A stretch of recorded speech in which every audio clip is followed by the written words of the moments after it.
বিহু উপভোগ কৰিবলৈ আহিছে সেইটো মেইন কথা। এতিয়া কথা হ'ল মানে বোকাখাট।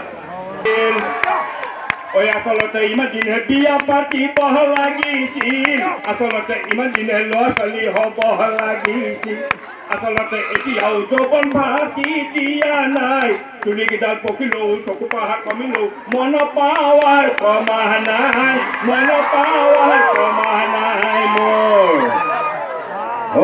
আচলতে তলে তলে চাই আছিলো ছোৱালী, পিছে বহুতৰে ভিতৰি ভিতৰি নানানো কেলেংকাৰী তাই। সেইকাৰণে মানে বাছোতে যাতে মোক গেলা বৰঙীত হাত নপৰে সেইকাৰণে মই বাদ দিলো। আমাৰ ফালে কয়, এইফালেও কয় বাৰু, উজনিত এটাই কথাই কয়, সেই অনা দেৰিলে মানে বহুতে গম পায়, সেই অনা দেৰিলে মানে গ'ল আৰু দেৰি গ'ল আৰু বাদ দিলো।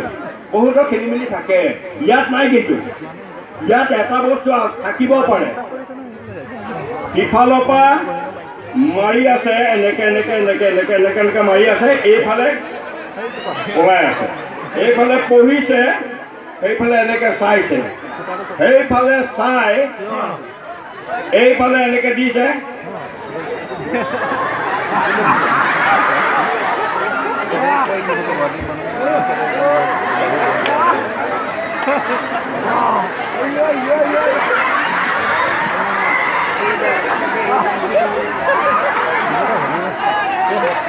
এইফালে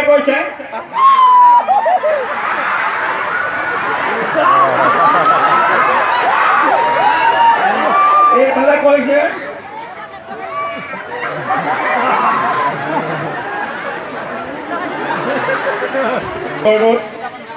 আলোচনা হৈছিলে ভাদ মাহত, যেতিয়া আমাক মই গাহৰি পোহাৰ কাৰণে আমাক এঘৰীয়া কৰি দিলে।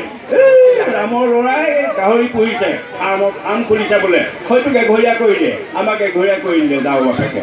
মই 86ত সঁচা কথা, 86ত মই কিন্তু গাহৰি ফাৰ্ম খুলিছিলোঁ, 25,000 টকা লোন লৈ আমাক এঘৰীয়া কৰি দিলে। আমি নামঘৰলৈ যাব নোৱাৰা হ'লোঁ অলপ দিন। আহিলোঁ গাঁৱত, তাৰপিছতে ভকতৰ যি আলোচনা এনেকুৱা হয়, বোলো আহিলে ভাল মোৰ অকণমান অহা কলম হ'ল দেই কিবা কৰিবৰ কাৰণে। এই এতিয়া ভাদ মাহ নহয়, অকণ নকৰিলেও নহয়, পাতে চুব নহয়। তাৰমানে কি হ'ল, মোৰ সেই গাখীৰ পৰা গৰুজনী আছে, সন্ধিয়া সময়ত